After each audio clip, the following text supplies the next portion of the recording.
New Japan Pro Wrestling is at a crossroads right now, but it looks like they're coming out good on the other side. If you watched Wrestle Dynasty, Wrestle Kingdom, New Year's Dash, well, you saw some great pro wrestling. No match greater, I should say, than Gabe Kidd and Kenny Omega. Not only was it a reintroduction of Kenny Omega, a welcome back for Kenny Omega, it was a welcome to the main event for Gabe Kidd. It was a brutal, brilliant affair that really showcased what New Japan has going for it, and that is the wrestling. When you're in a country like Japan that takes wrestling completely differently than most other countries in the world, they really, truly respect it. They understand it. When they watch in silence, that's because they're watching every little thing. If you watch Zack Sabre Jr. versus Ricochet, or even Shota from Wrestle Kingdom, you can see Zack Sabre Jr.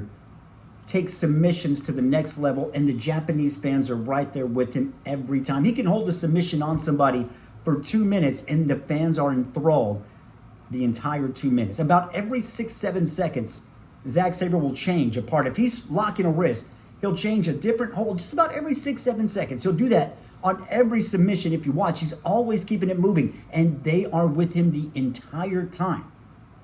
So the Japanese wrestling culture is like none other. It is, like I said, it is cultural. It is part of Japan.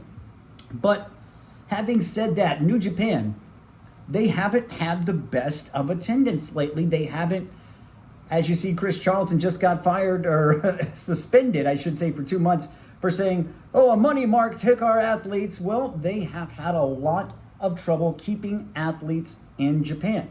Kenny Omega left. The Young Bucks left. We saw Zack Sabre Jr., Jay White. Zack Sabre Jr. stayed, But the thing is, we see Noah coming up. Noah has already overtaken All Japan. Now, WWE is giving Noah a little bit of a bump, that's for sure, just because of the name WWE. Now, the WWE style of wrestling, not so much enjoyed by the Japanese fans. Now, it is professional wrestling, so Japan likes professional wrestling. They will watch it. They love professional wrestling, so if you're giving them some type of wrestling, they're going to watch it. They're going to be respectful. They're going to clap for you. But at the same time, that's not the style that they're more akin to. They're not used to watching that WWE slowed down kind of style, that 5 moves of doom kind of style. And that's not to knock WWE. That's just what they do. That's how they run their business.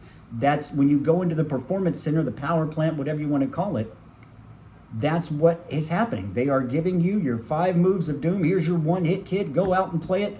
You know what I mean? Like a one-hit wonder band. Hey, you go out and you play your one hit till you can't play it anymore. That's kind of what they're doing in that performance center. That's kind of the WWE style. That's why The Rock has basically said the same promo to a different person for the last 30 years.